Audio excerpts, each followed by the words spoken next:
Hello, and welcome to a very lonely edition of Sandshark Bites. I'm your host, Justin Jarrett. Duffy is out sick. I'm flying solo today, and it's kind of a ghost town here at USCB because things are starting to wind down. Finals are over, graduation is over, but it's just starting to ramp up for USCB athletics. We're getting ready for conference tournaments and national championships, and so we have a lot to talk about today.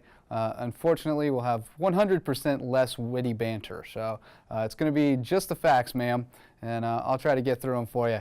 And we'll start with baseball because that's where I am headed in the morning, headed down to Fort Myers, Florida for the Sun Conference Baseball Tournament. It'll be the first time I've been down there since 2012, and Sandshark baseball fans will remember what happened that year. We went to the Avista NAIA World Series in Lewiston, Idaho. So hopefully a harbinger of things to come. The Sandsharks going down there as the #1 seed for the first time in program history. 41-10 overall record. The 41 wins also tying a program record. And won the Sun Conference by 4 games, but by no means will it be a cakewalk down there in Fort Myers. #2 seed St. Thomas with a strong program, ranked 25th in the nation. Weber International finished 3rd. They're very strong this year. Kaiser, very strong power hitting team, the #4 seed. Southeastern can also score a ton of runs, leads the conference in runs scored. And then #6 seed Warner took 1 of 3 from the Sandsharks over the weekend. They'll have a little rematch at 11 a.m. on Friday in the first game of the tournament. And Carlo and I will have the broadcast for all those games for you live from City of Palms Park. So get to uscbathletics.com and find the links to follow those games online and be able to watch these ones for free. So keep up with the 8th-ranked Sandsharks at the Sun Conference Tournament. And the great news for the baseball team is, win or lose, they're going on to the NAIA National Championship opening round. We'll be hosting that over at Grayson Stadium in Savannah from May 17th through 20th. So please come out, support the team, cheer them on. We're going to have great food from Downtown Deli's Curbside Kitchen. They'll be out there with the food truck. So it's going to be a great time, some great baseball, and hopefully send the boys off to Lewiston, Idaho for the national championship. The softball team has a little bit more of an uphill climb to get there. They're going to have to play their way into the tournament, and that's what they're going to do starting on Thursday in Claremont, Florida. They're headed to the Sun Conference Tournament there, and they will be the #3 seed, another 6-team double elimination tournament. USCB will start off against the #6 seed Ave Maria, who's kind of been our foil in the Sun Conference Tournament the past couple of years.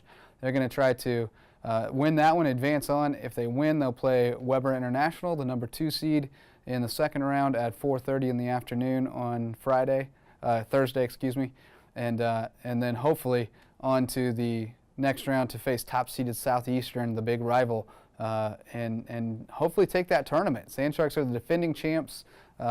Had a little bit of a tough go early on, as we talked about on the show. Had a lot of freshmen, a lot of newcomers in key spots, but able to right the ship at the end, riding a 5-game winning streak going into the postseason, 29-20 overall, and going to be a dangerous team to watch, I think, in the Sun Conference Tournament.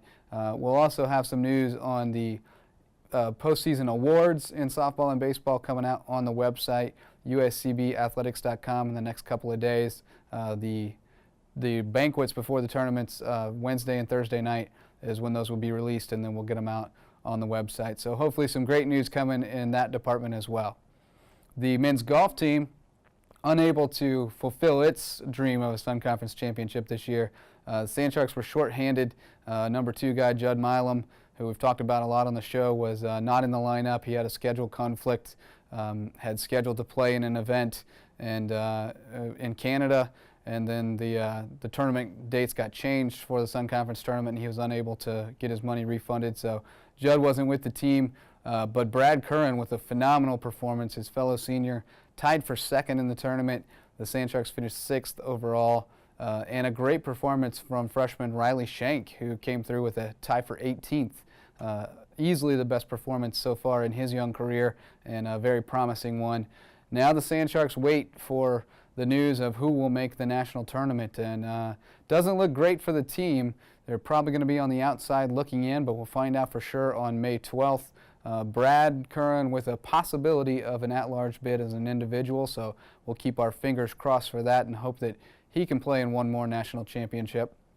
Meanwhile, the women are almost certain to be in the field for the national championship in Pooler, Georgia, at Savannah Quarters Country Club.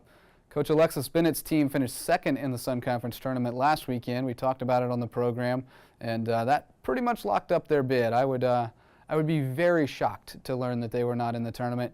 They're planning on it, and they're planning on going big. And I am still on the record from, I believe 2 years ago was when I first said that this would be the first national championship in USCB history, would be at Savannah Quarters Country Club, 2016 women's golf. So a lot of pressure on those young ladies, but I'm counting on them to make me look like Nostradamus of the Sand Shark world. And then finally, we can never forget track and/or field. Duffy would appreciate that joke, and I'm sure he will when he watches it on the county channel later. But track and/or field, they're getting in their final event today of the regular season. As we record this, they're in Jacksonville at the UNF Twilight Meet, trying to sneak in a couple more national qualifiers. We've already got 5 going to nationals. That will be later this month in Gulf Shores, Alabama, and we're looking for very big things out of them. They've had a phenomenal season with a number of school records going down, and hopefully many more positive things, and hopefully 2 or 3 All-Americans out of that bunch at least is what we're looking for in Gulf Shores. So it has been a fantastic season for USCB athletics, and as I mentioned, we're really just getting started with the nitty-gritty of it. We're getting into the tournaments and the events that really count now, and looking forward to putting the Sand Shark name even more on the map as a national powerhouse in the NAIA. But we're also putting ourselves on the map as a comedic powerhouse thanks to our friend Carlo Peruzza and Catching Up with Carlo. And he's got another great installment for us this week. He caught up with the baseball team and did a little bat flipping. Everybody knows about bat flips. They're all the rage, whether you love them or hate them. Everybody's talking about bat flips in baseball and the sportsmanship or lack thereof and the showmanship that goes into them.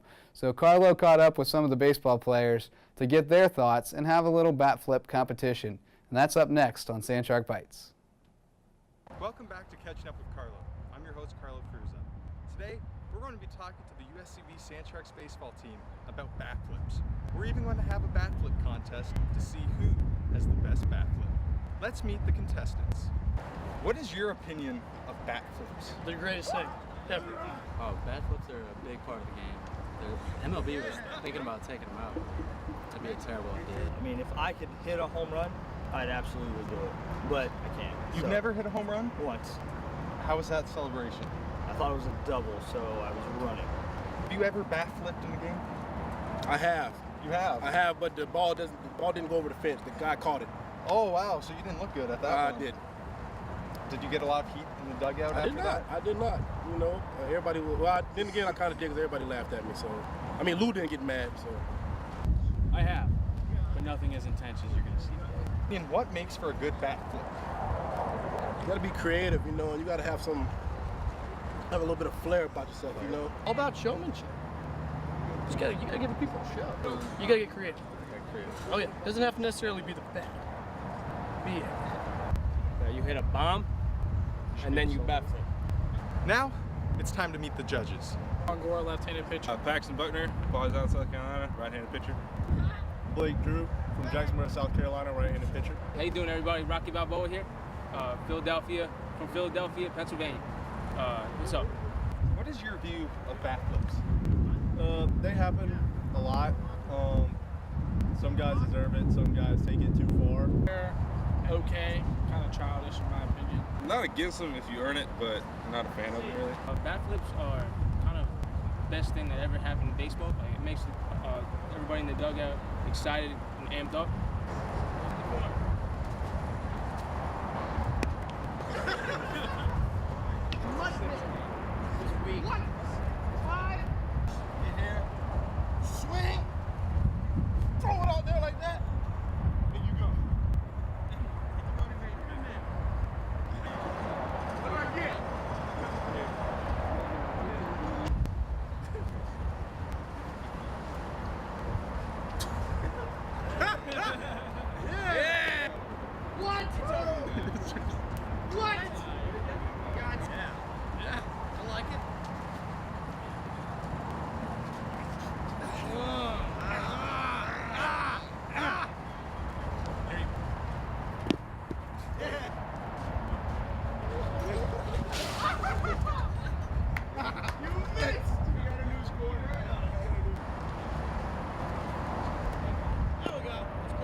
Of all the bat flips, which one was the most impressive to you? The most impressive one was Max Bolter, The champion. the champ. You know, the champ is here. Max, hands down. He wanted it more, and he was hungry, so it was kind of impressive with a hot dog on the side. He killed 2 birds with 1 stone. Oh, yeah, in my opinion, he killed almost 6. Congratulations on winning the first ever USCB Sand Sharks bat flip contest. Thank you. How does it feel?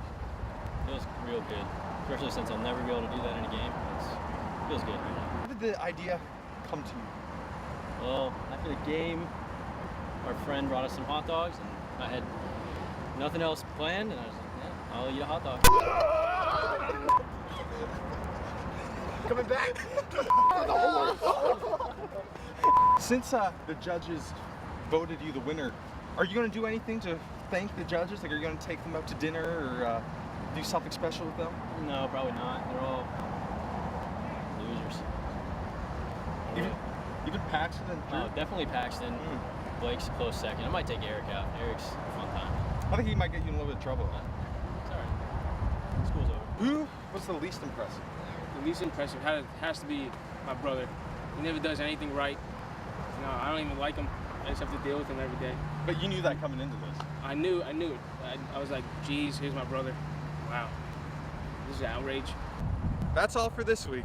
Let's catch up next week. At the University of South Carolina, Beaufort, we offer small classes, individual attention, and an affordable education in an atmosphere that fosters diversity and achievement. We are students. We field 9 Sand Shark sports teams that compete in the Sun Conference. We are athletes. We are one university with 2 campuses serving the coastal areas of South Carolina and Georgia. We are the Low Country. We are the fastest growing 4-year school in the University of South Carolina system. We are USCB. Oh my, well, needless to say, I'm looking forward to spending some time with Carlo and with those guys this week. They obviously have a lot of fun, as you could see from the camel fights or whatever they were, the jousting competition going on behind the interviews. It's a fun-loving, easygoing, loosey-goosey group, and hopefully that's going to serve them well in the postseason when everybody else is getting tense and uptight in a pressure situation. These guys are always taking it easy and letting some steam off. So looking forward to getting on the road with those guys and hopefully following them all the way to Idaho, and I hope you'll follow along too. There's only one thing left to do, and that is to hand out the hardware, the Sand Shark Bites Athlete of the Week. And this one was pretty easy for me. I mentioned him earlier in the program, but Brad Curran, with 3 rounds of par or better, all 3 rounds at the Sun Conference Championship down at Lake Jovita Golf and Country Club. Finished at 2 under par for the 54-hole tournament, and that was good for a tie for second in the Sun Conference Championships. Again, hoping that Brad will get into the national championships, but if that was his final event as a Sand Shark, it would be a very fitting one to end a great career. And many congratulations to Brad Curran. He graduated on Friday, and we look forward to seeing what he does as he moves on from USCB and goes out into the world to represent the Sand Sharks. Well, thanks for joining me on this very lonely edition of Sand Shark Bites. Hope you enjoyed the program, and I hope you'll be back next week to hear all about these Sun Conference Championships and set the stage for the next round of the playoffs. Until then, keep those fins up.